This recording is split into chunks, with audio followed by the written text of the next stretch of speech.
spending several days in the eastern Algarve, which we covered in part 1 of this series.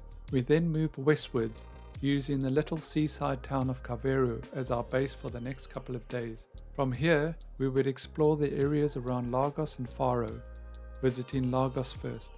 Lagos is arguably one of the most visited places in the Algarve, with its stunning clifftop walks, beaches, rock formations, bars, restaurants and hotels, renowned for its vibrant summer nightlife and parties. We visited to walk the cliffs, but of course I'm always looking for birds, so decided to add this little section to the video.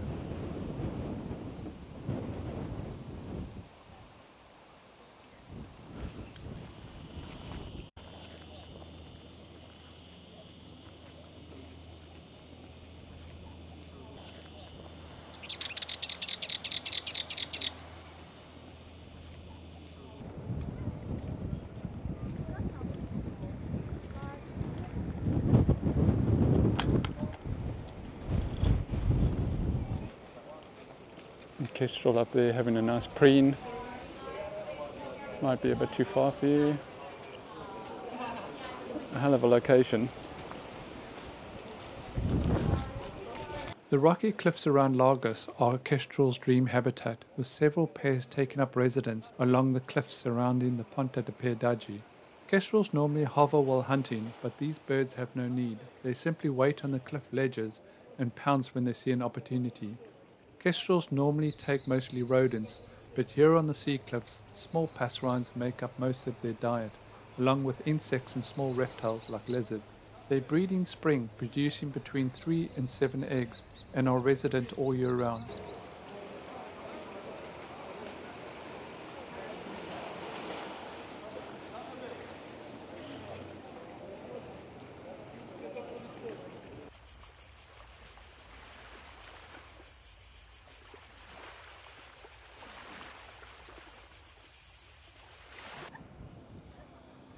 Although birds were pretty scarce in this area due to the large amounts of people wandering around, other birds seen here were roosting flocks of rock dove, several scattered Sardinian warblers, a single flighty pair of hoopoe, and a single Iberian magpie. Driving back to Carvoeiro, just outside Lagos, on the N125, we came across quite a large breeding flock of white stork right next to the road, so of course we had to stop and enjoy them for a bit before moving on. White storks are one of the most iconic species in the Algarve, with pairs occupying just about every tall structure around, sometimes creating truly massive nests as they continue to add nesting material to the same nests year after year. Faro town centre is a great place to see them, as there are several nesting pairs right in the town square by the harbour. Their nests are protected by law in Portugal, and approval is required to remove them. Numbers have steadily increased since legal protection was granted in the 1980s. Storks are monogamous and partner for life. Partnerships are reinforced during the breeding season with bill clapping. They migrate south for the winter, but several birds will overwinter each year in the Algarve. The following day, I planned an entire day's birding around Faro and the Rio Formosa National Park to the west of Faro itself. This location must surely be the jewel in the crown of birding in the Algarve. The park stretches for 60 kilometers along the southeast coast of Portugal, and in total there are 6 barrier islands and 2 peninsulas. It was classified as a national park in 1987 and is also listed by BirdLife International as an important bird area both in its lagoon area and oceanic zone. Also, a Ramsar site of 18,000 hectares of internationally important wetland area. The park is a vitally important stopping off point for birds on migration. The area I covered lies just to the west of Faro, surrounding the very posh neighborhoods of Quinta do Lago and the lush green fairways of San Lorenzo Golf Course. Okay, I'm over at Rio Formosa National Park. I've got a full day here. Corin's lying on the beach nearby, so it's all good. I'm starting over at the west side of the golf course. I've just parked up by the restaurant, free parking, and I've just started at the freshwater lake here. There's lots of like little terns and things, a few house martins and stuff. So it's quite a long walk, so yeah, let's see what we can find.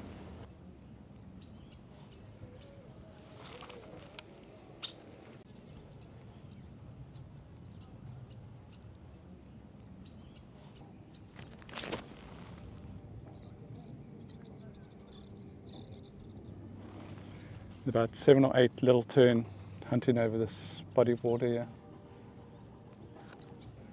Right over our heads. Fantastic.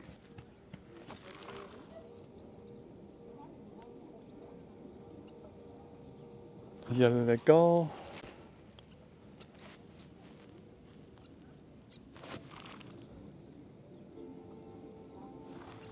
Barn swallow. Weirdly, not many sort of like reed-side species like moorhen and coot and things like that. House martin. A bunch more swallows. I just got to bear in mind that there may be red rumped here as well.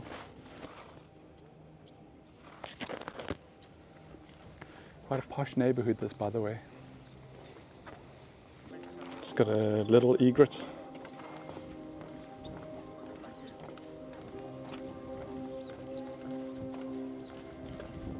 Everybody's setting up for the day. Sean's birding. A nice little egret here.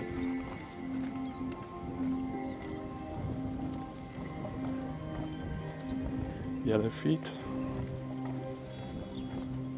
House sparrows. Two little tern hunting above. I mean, you just don't get that in the UK. Look at that, amazing. Three now. And a fourth. Point blank. Point blank. Look at that. Amazing.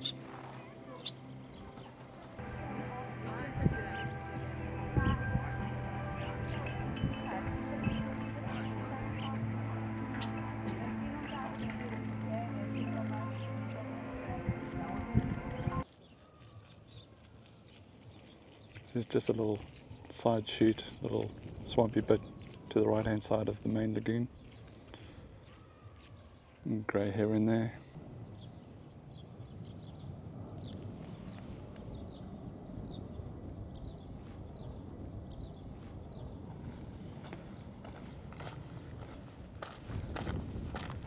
So many little terns. Crazy. So today I've got a truly massive walk planned. I'll pop the map up for you now. It basically starts on the west side of the golf course. Does a walk around the southern section to freshwater lakes. There's a small bird hide there. And then goes up the east side of the golf course and then up into some scrubby area. And then all the way around. I would imagine the walk's about, I don't know, 10 or 15 kilometers or something like that. So the steps are definitely going to be up today. But I'm hoping for some great things, so we'll see what happens.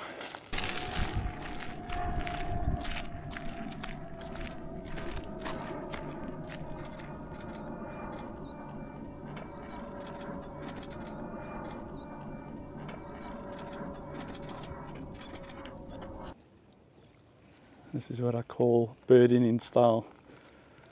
And just look at the sizes of the houses there. It's like Millionaire's Row. Little tern just caught a little fish. This looks like a sort of marshy wetland area on this side. A few gulls in the distance and a grey heron.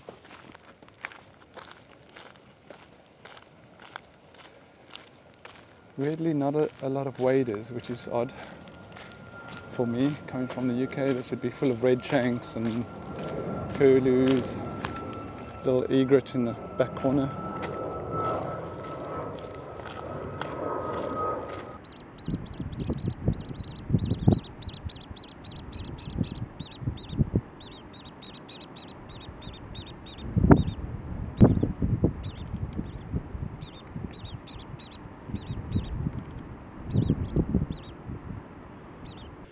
Millionaires Row, huge houses. So what I've noticed so far is that the boardwalk is very, very busy. Cyclists, runners, walkers, dog walkers, etc. But it's in a really spectacular area.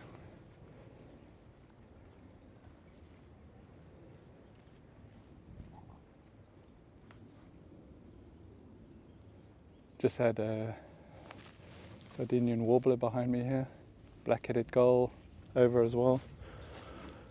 Just going to go see if I can find a Sardinian quickly.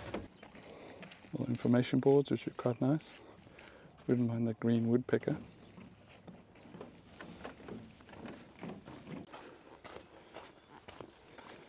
Carney's on the beach over there somewhere.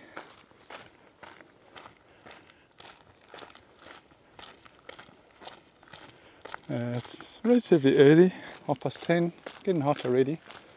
There's some waders there.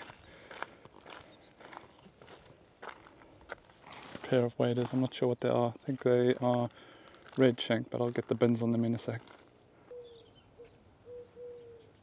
Collared dove calling somewhere up there. And then black-headed gull just in front of those people on the other side there.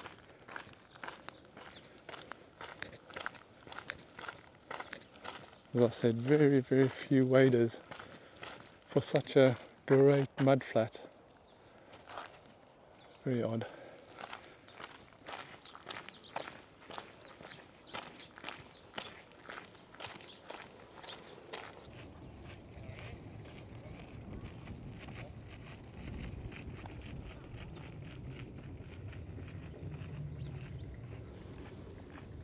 Of the parking area, and then a boardwalk across to the beach. Their car and is hopefully spending a lovely day reading a book. I'm not going to walk all the way. A white stork over there. Little people collecting, I don't know, shellfish there or something. A couple of black-headed gulls. I think a less or greater back gull in the distance there.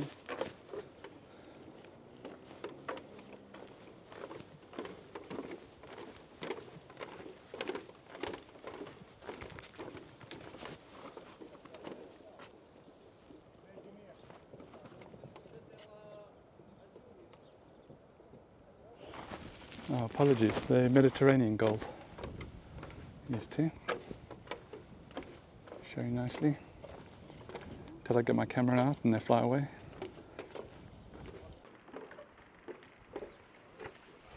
This gull breeds almost entirely in the Western Palearctic and is slightly larger and bulkier than the very similar looking black-headed gull. It also carries a jet black hood during the breeding season, whereas confusingly the black-headed gull's head are a chocolate brown colour. Med gulls also have white primary feathers, whereas black-headed gulls are black.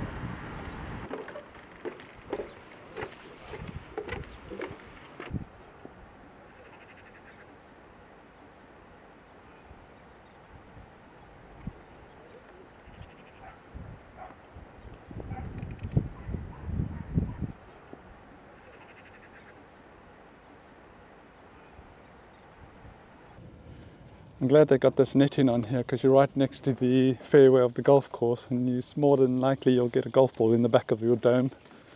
So that's good protection.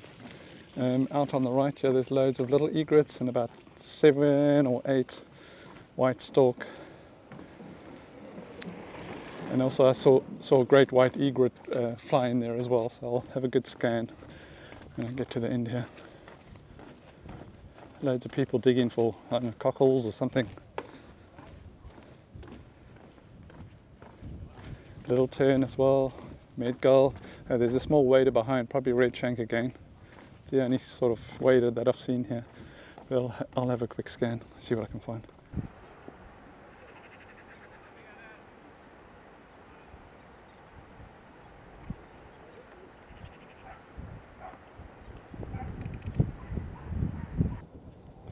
Okay, my black-headed gulls and med gulls mixed up. So red shank, black-headed gull, white stork, little egret, little tern,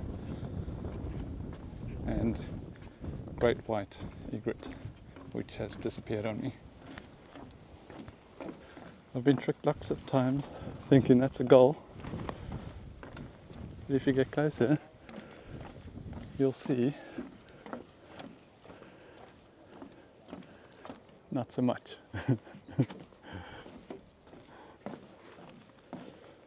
Right, getting closer to that wetland area.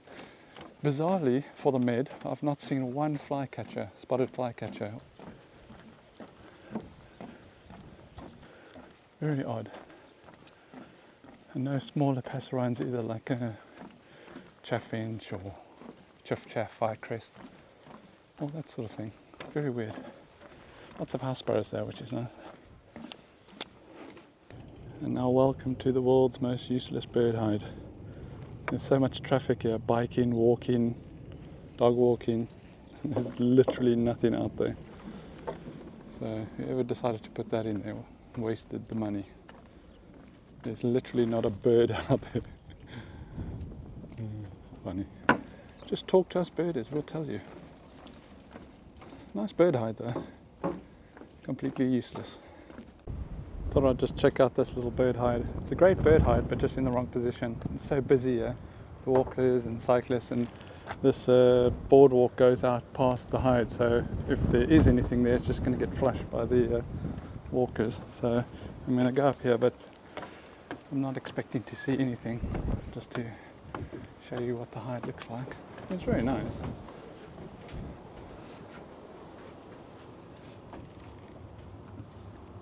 So that boardwalk goes all the way to Faro airport,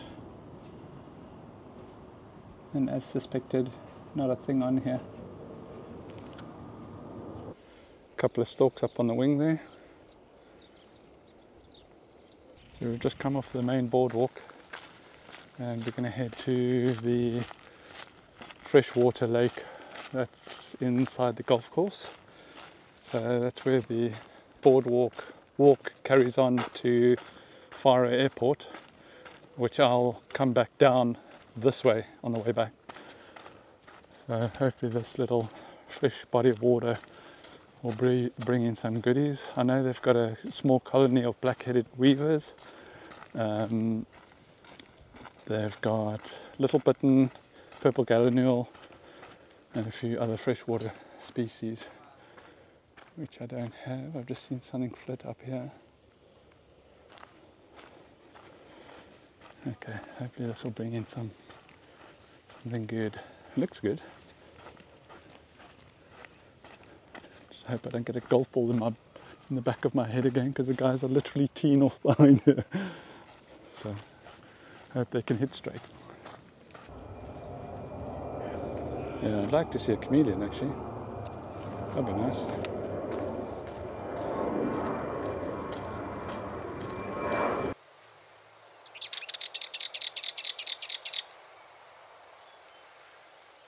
So they've got a small group of black-headed weaver in here. It's like an introduced species,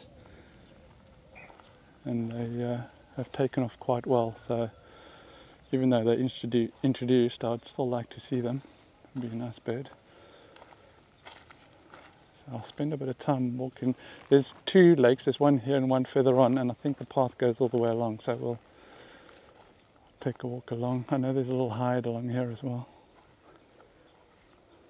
There we go, just in the back. I'll just put you down for a sec, get a shot of the zoo. Oh, also a kingfisher in the background, zipping over the golf course. That's a triptych as well, lovely. Things are looking up already. Black-headed weavers have been breeding in the Algarve since the early 20th century, presumably from escaped cage birds. They are now well established in the coastal lagoons around Faro, particularly in areas with reeds, but are native to western, central and eastern Africa. Males are bright yellow with black heads and dark eyes. Females and non-breeding males lack the black head. Nests are round, tightly woven balls of reed, grass and twigs, slightly larger than a tennis ball, and woven into the reeds with the entrance facing down at a height of about 1.5 meters.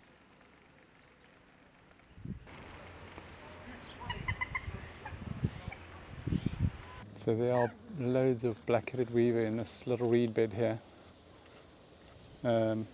with some flying in onto the golf course to feed a bit on the grass. But there's a whole bunch in here.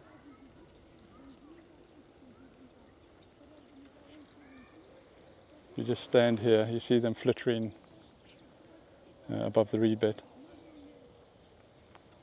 Some more on the right there. Nice male in front of us. Not sure if my mic is picking up their calls, but they're constantly calling. 20 odd birds in there somewhere.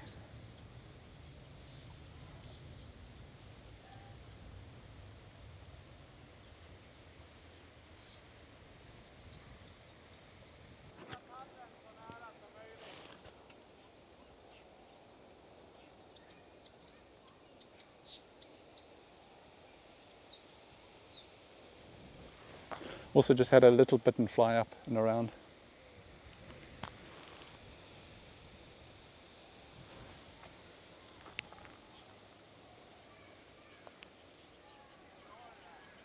No turtle dove though, which is odd as well.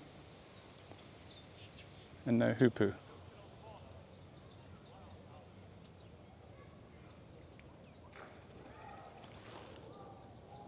The Iberian magpie is a bird in the crow family.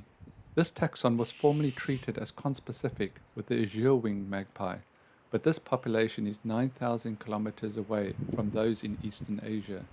Genetic analysis has suggested that Iberian and azure-winged magpies are distinct separate species.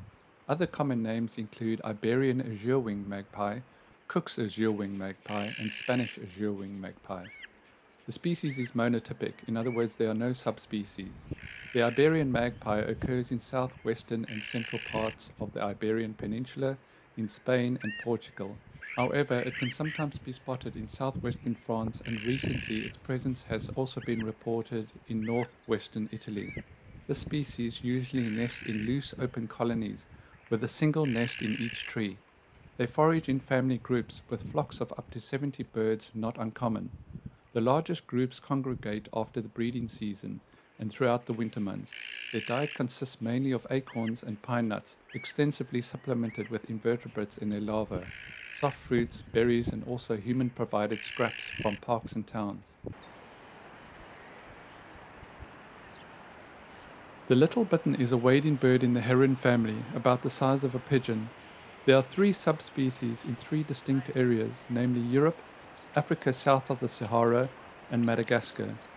Birds from temperate regions in Europe and Western Asia are migratory, wintering in Africa, while those nesting in the tropics are sedentary. The little bittern is crepuscular, skulking and normally solitary outside the breeding season. It feeds on fish, amphibians and insects which are caught within the reed beds or at their edges by the bird slowly stalking its prey.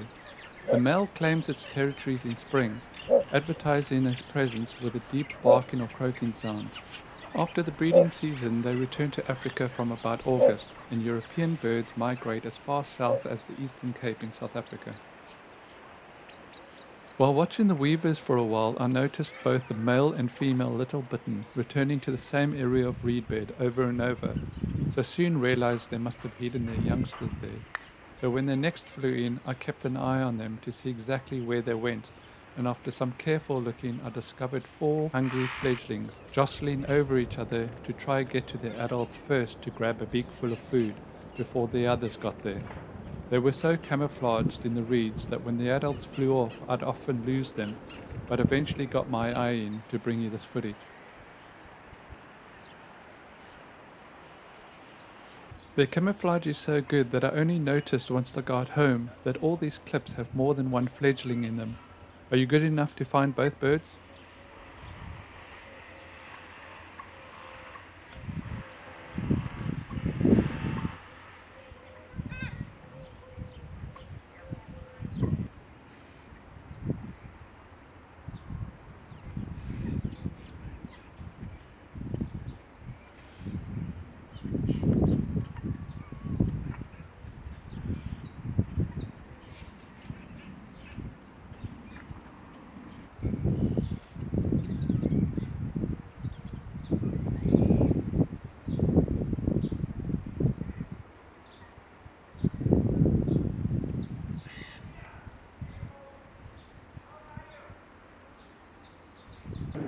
I've arrived at the western side of the little lake here and I haven't been able to leave. I've been here about 20 minutes already. I've just had a small party of azure magpies, of which there's one still behind us. Had a little button feeding a youngster as well, point blank. Missed it though, unfortunately it was too quick. These weavers are amazing as well. Loads of terrapins around the edge. I think they're mallards as well, female mallards. Yeah, great spot. And I've only just got here. There's all that still to do.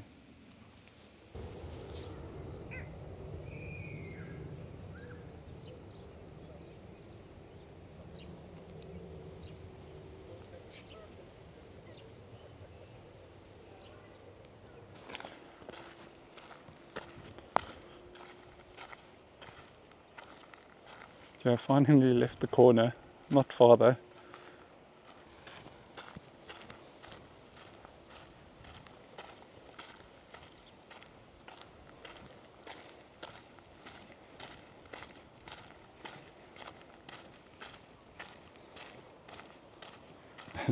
There's your magpie sitting on the hide. Every 5 minutes I've got to stop recording because you've got an aeroplane flying over from the airport at Faro. Okay, let's see what this hide has to offer. Just azure magpies flying everywhere. There's a whole bunch of them, 6 or 7 of them.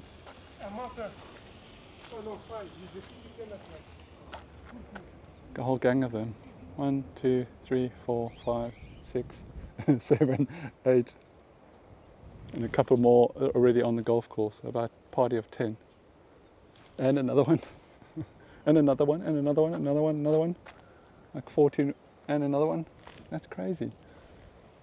I mean, that must be a group of... They just keep coming. Any more? Any more?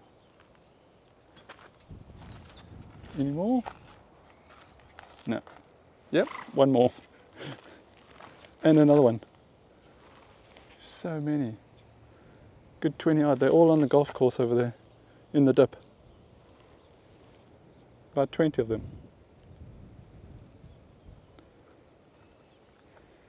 Okay, well now that I've flushed all the birds in front of the hide, with my excitement, let's go have a look and see. Okay, yet more magpies up here. This is the famous hide overlooking the lake.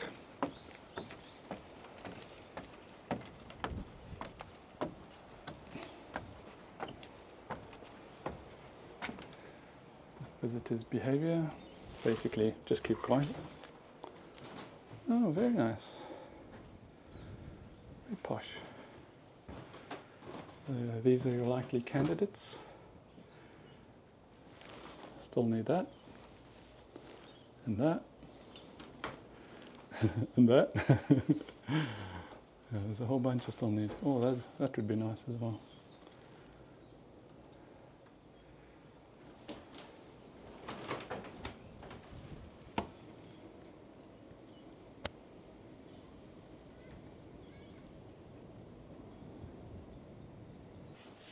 Just having a quick pit stop inside the hide with my famous frozen bottles of water. It is hot today, but it's not too hot. Wind's blowing a bit, so I would say at about 25 to 28 degrees. Oh, you just can't beat it. Can't beat it. Just got azure magpies flying backwards and forwards, and just black-headed weavers caught in throughout the entire wetland here. A few mallards, moorhen, but none of the star attractions. No red-crested pochard or purple gallinule or great-crested grebes. Little grebe though goes on the trip list in front of me here. More weavers flying over. The females are quite drab, but the males have this brilliant, vibrant yellow.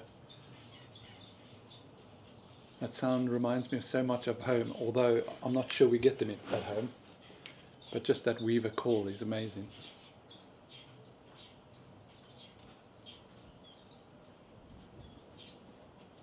Fantastic, great spot. And coot goes on the list. So I've got 2 little grebe coming along here, this on the right hand side of the little reed island there, and a coot will pop out on the left hand side. Actually the coot's at the back, so it won't, oh no, there it comes.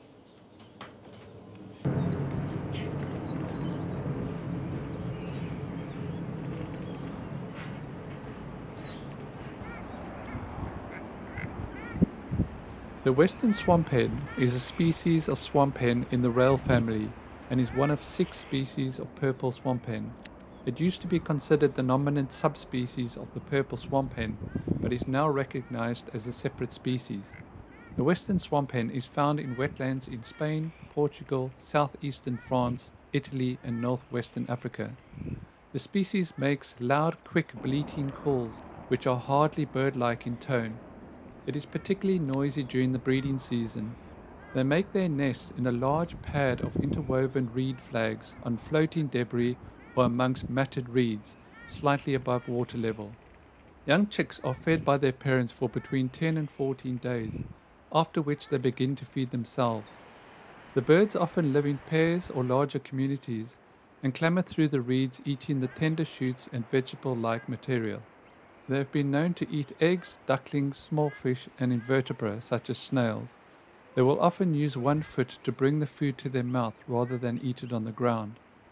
Where they are not persecuted, they can become tame and readily seen in towns and cities. Despite being clumsy in flight, they can fly long distances and are good swimmers, especially for a bird without webbed feet.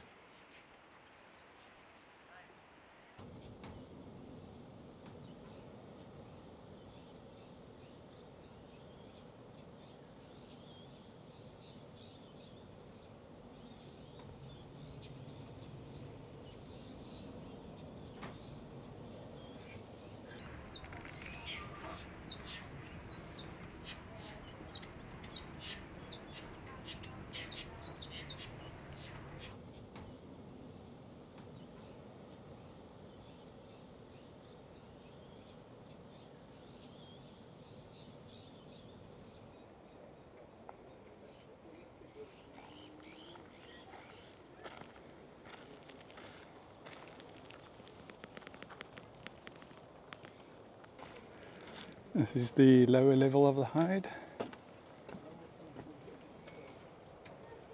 Gives you a more lower aspect.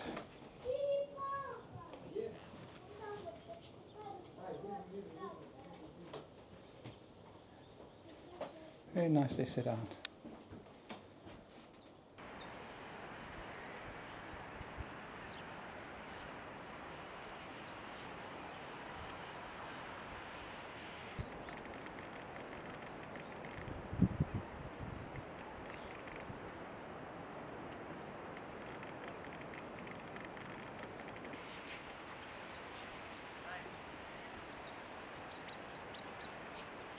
So we're now leaving the relatively lush area of the golf course and we're heading a bit further north to the dry sections. If you need a Jeu magpie on your world list, come here, they are everywhere. So we're going to head out on the eastern side of the golf course. That's the golf course through there. And we're going to head out onto the marsh again, I believe. Oh, no way, hoopoe, 2-6. After not seeing hoopoe the whole day, this little section to the east of the golf course was a little hotspot for them, with several birds seen along here.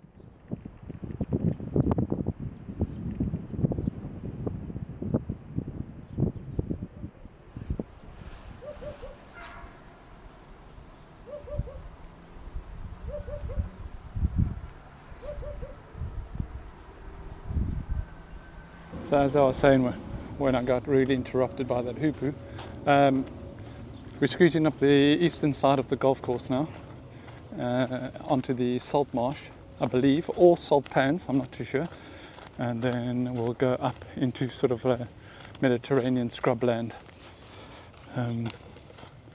We hopefully will pick up sort of more warbler type species, Sardinian warbler and that sort of thing. It's lovely here though. Golf course is immaculate. and it has the houses to attest for them. Huge.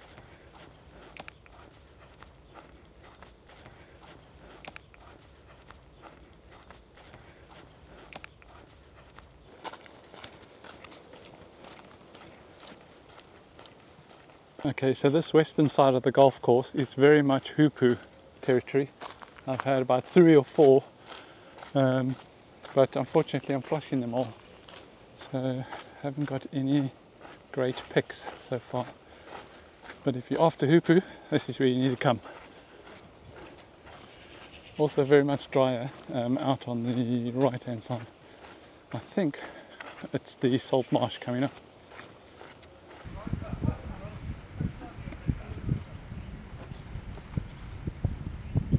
Okay, so this is looking out east, the start of all the salt marshes, salt pans.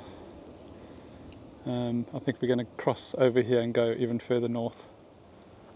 Right, so that's the golf course in there, and now onto the very much drier and hotter salt pan area. Flamingos flying over, and almost immediately kingfisher down the channel. It's actually sitting up further down. I'll try again now, see if I can re-find it. Loads of flamingos in the background, little egrets. Swallow, something's just dropped down here. What's this? Barn swallow. Loads of gulls sitting there. So yeah, let me just check this side. There's loads of terrapin. So, oh, what's that? There's a little something. Oh, moorhen, chicks, mallards with ducklings. Yeah. I know. I'm here. Barn swallow sitting on this wire here. With a flamingo over. Oh, it's all kicking off. Totally different environment though.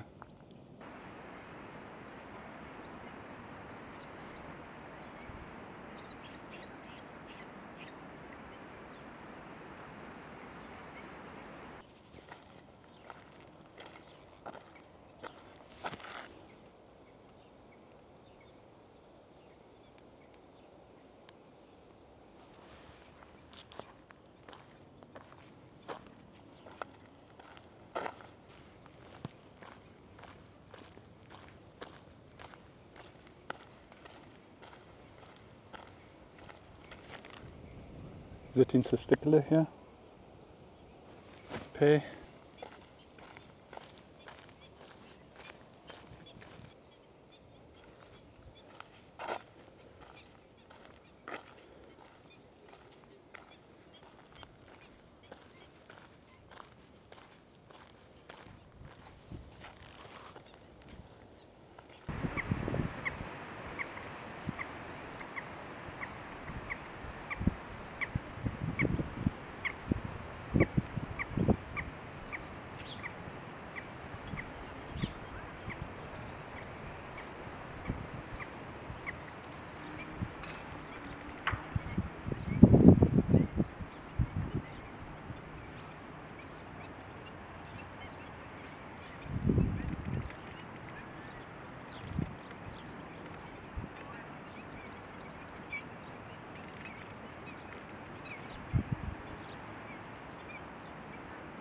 Sounds like quite a healthy population of little tern breeding there. I can hear them all calling, except the walkway across is no access, which is maybe a good thing. Loads of little tern there. I'm not sure if the mic can pick it up. Flamingos in that back corner there.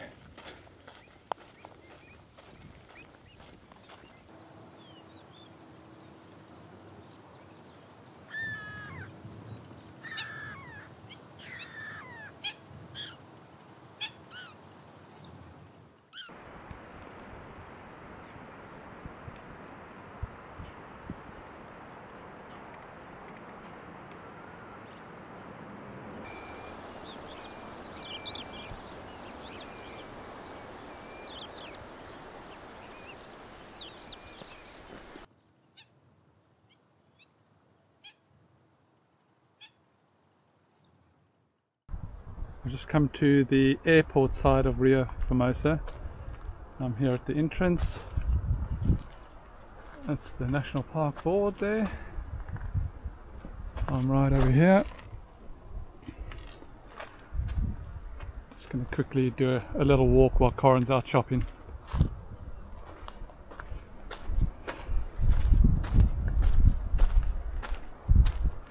About 8 spoon bowls and a white stork there. Landing lights for the airport because it's literally across the road.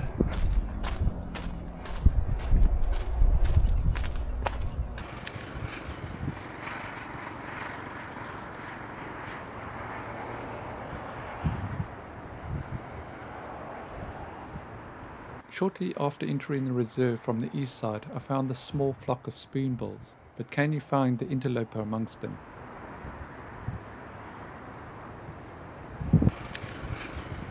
Hiding amongst the spoonbills was this single little egret, trying really hard to blend in.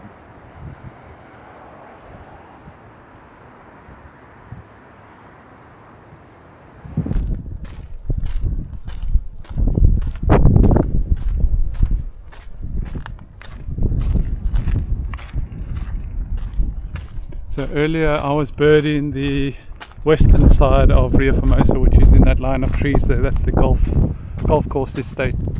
Very green, very lush, completely different to what I'm seeing now. This is completely like salt marsh, different habitat. Little turn again.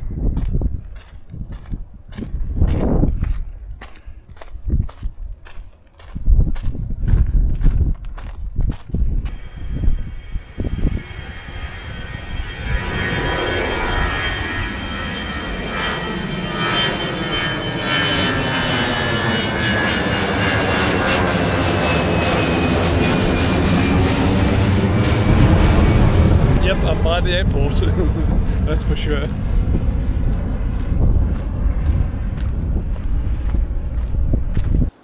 Crested larks ended up being the only lark I saw in the Algarve all trip long.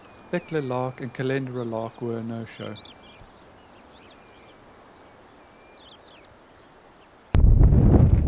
Sorry if the sound is bad. I lost my mic on the second day of being in Faro, so apologies for that. I'll have to get a new one. Way in the distance is a whole bunch of flamingos. Lovely open marshland. There's birds dotted everywhere. White storks, turnstones, red shank.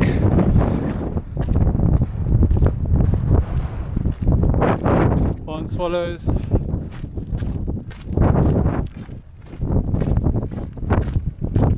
Don't know how far along I'm going to get this. It's fairly hot, this walk. Just checking it out quick. Grey heron.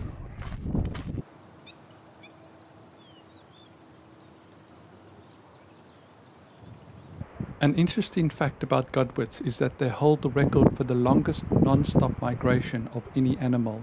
A bar-tailed godwit flew from western Alaska to northern New Zealand in just 8 days, a journey of some 12,000 kilometers.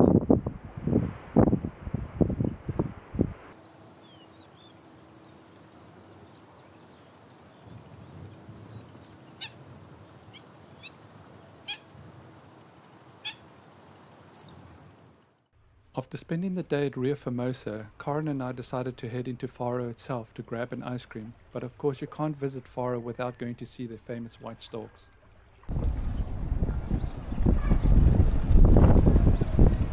Two storks on top of the building there, right in the middle of Faro. And we've got 2 more over here. Got the nest on the left there, and there's two birds on the top.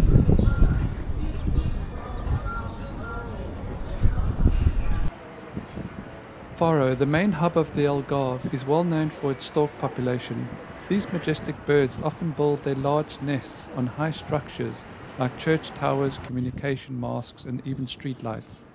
The storks are a common sight in the city, especially around the old town and the Rio Formosa lagoon.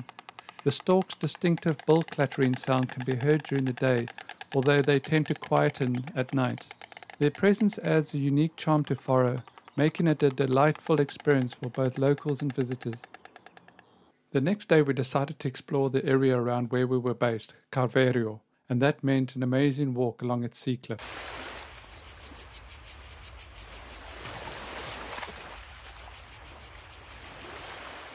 All the typical Algarve cliff species were accounted for, and we had the most amazing colony of alpine swifts, which we enjoyed at the end of each day along with our sundowners.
There's a kestrel sitting right on that point there.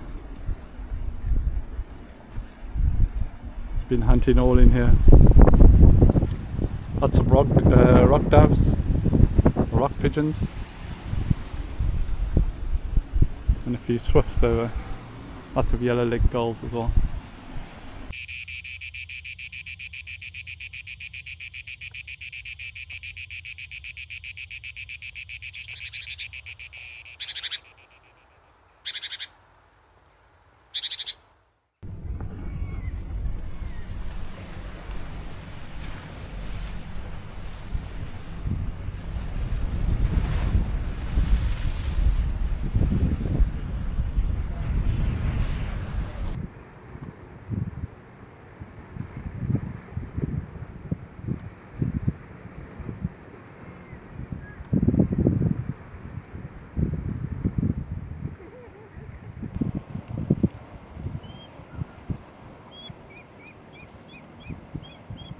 We soon came across a family party of kestrels with about 4 young, which allowed incredible views while they begged for food from the adult. The youngsters were so focused on the adults they completely ignored me creeping up on them to get this film.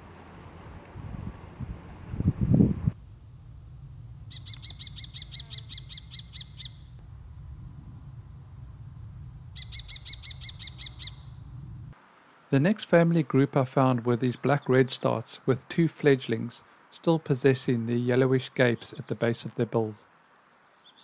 The black redstart used to be classed as a thrush, but now falls under the old-world flycatchers group. It's a widespread breeder in southern and central Europe, Asia and northwest Africa. It's resident in the milder parts of its range, but northeastern birds migrate in winter to southern and western Europe, Asia and North Africa. It's a cavity nester, nesting in crevices and holes in buildings. The nest is built by the female and the young are cared for by both parents and fledge after about 12 to 19 days.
We spent most evenings having sundowners on the cliffs, watching the sun go down while being serenaded by alpine swifts. I mean, what better way is there to end your days in the Algarve? The alpine swift is a species of swift found in Africa, southern Europe, and Asia. They breed in mountains from southern Europe to the Himalayas. A large swift measuring 21 centimeters in length, with a wingspan of 60 centimeters, with broad wings and a tail with a shallow fork. They're about twice as big as most other swifts in their range. Their flight is slower and more powerful than that of their smaller relatives, with a call that is a drawn-out twittering. Like common swifts, they are highly migratory, with the southern European populations wintering as far south as southern Africa. They have very short legs which are used for clinging onto vertical surfaces. Like most swifts, they never settle voluntarily on the ground, spending most of their lives in the air, living on the insects they catch in their beaks. They are colony nesters and mate for life. Swifts will return to the same nest site year after year. Alpine swifts are readily distinguished from common swifts by their large size and white belly and throats.